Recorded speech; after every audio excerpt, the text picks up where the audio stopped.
میرے خون سے تلوار تم رکھنا چاہتے ہو، اگر تم نے اس کو رنگ دیا تو قیامت تک میان میں نہیں آئے گی۔ پھر لوگوں نے دیکھا، تاریخ گواہ ہے اس بات کی، کہ جب حضرت عثمان کو شہید کیا گیا، اس کے بعد حضرت علی کو شہید کرنے والے بھی وہی عبداللہ بن سبا کے ساتھی تھے جنہوں نے پہلے حب علی کا نعرہ لگا کے حضرت عثمان کے خلاف مخالفت کی، اب وہی حضرت علی رضی اللہ عنہ کو قتل کرنے والے ہیں۔ یہ فتنہ یہاں سے شروع ہوا تھا، یہودیوں سے جنہوں نے اسلام کا لبادہ اوڑھا اور صحابہ کرام رضوان اللہ علیہ مجمعین کے درمیان میں مخالفت پیدا کی۔ ایک اور شکل پیش کرتا ہوں، حضرت علی اور حضرت عائشہ کے درمیان جو جنگ ہوئی تھی، جب بالکل دونوں طرف سے فوجیں صف آرا تھی تو اس وقت معاہدہ ہو گیا کہ کوئی جنگ نہیں ہوگی۔ سید عائشہ رضی اللہ عنہ سے حضرت علی المرتضیٰ رضی اللہ عنہ نے محبت کا اظہار کیا، ہماری ماں ہیں، اور حضرت اما عائشہ نے کہا کہ آپ ہمارے بچوں کی طرح ہیں، کوئی لڑائی نہیں۔ اس رات میں تیسرے فریق نے دونوں میں سے ایک پر حملہ کر دیا۔ جب حملہ ہوا تو وہ سوچنے لگے کہ علی دن میں تو معاہدہ کر رہا تھا اور رات میں حملہ کر دیا، بڑی بدعہدی کی ہے۔ انہوں نے جواب میں حملہ کر دیا، اور حضرت علی پر جب حملہ ہوا تو سوچا میں نے تو رات معاہدہ کیا تھا دن میں، اور رات انہوں نے میرے اوپر حملہ کر دیا۔ یہ تیسرے گروہ، یہی وہ صفائی گروہ تھا، یہودیوں کی پیداوار، جس نے ان دونوں کے درمیان جنگ کا سبب بنا تھا۔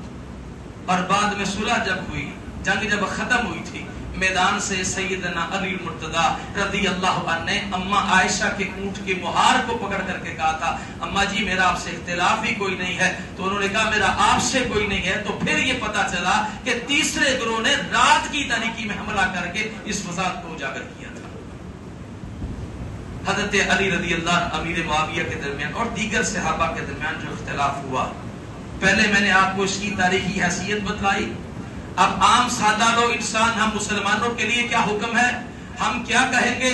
میں نے پہلے آغاز میں کہا قرآن اللہ کی وحی ہے، نبی صلی اللہ علیہ وسلم کے فرامین خبر میں سب سے بڑی حیثیت ان کی ہے، اور اس کے بعد جو تاریخی روایات ہیں، کچھ روایت میں کچھ مخالفت میں قرآن اور حدیث کے مقابلے میں کوئی حیثیت نہیں رکھتی۔ عام اور سادہ لوگ انسان کا یہی حق ہے جو قرآن نے اصول بیان کیا ہے، تِلْكَ أُمَّةٌ قَدْ خَلَتْ لَهَا مَا كَسَبَتْ وَلَكُمْ مَا كَسَبْتُمْ وَلَا تُسْأَلُونَ عَمَّا كَانُوا يَعْمَلُونَ۔ ایک جماعت تھی، گزر گئی، ان کے اعمال ان کے لیے ہیں اور تمہارے اعمال تمہارے لیے ہیں، ان کے بارے میں تم سے سوال نہیں کیا جائے گا۔ وَلَا تُسْأَلُونَ عَمَّا كَانُوا يَعْمَلُونَ، تم سے نہیں پوچھا جائے گا وہ کیا کرتے تھے۔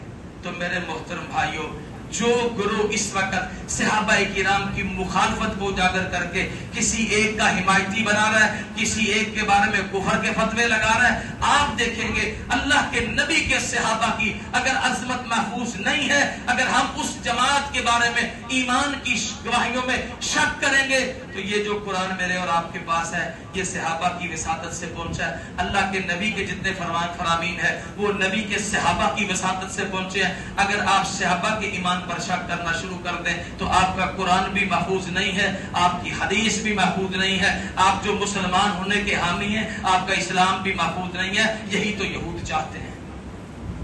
تو خدا را نبی صلی اللہ علیہ وسلم کی زندگی کے وہ معاملات، لا تسبوا اصحابی، میرے صحابہ کو گالی نہ دو۔ دو روایتیں ہیں،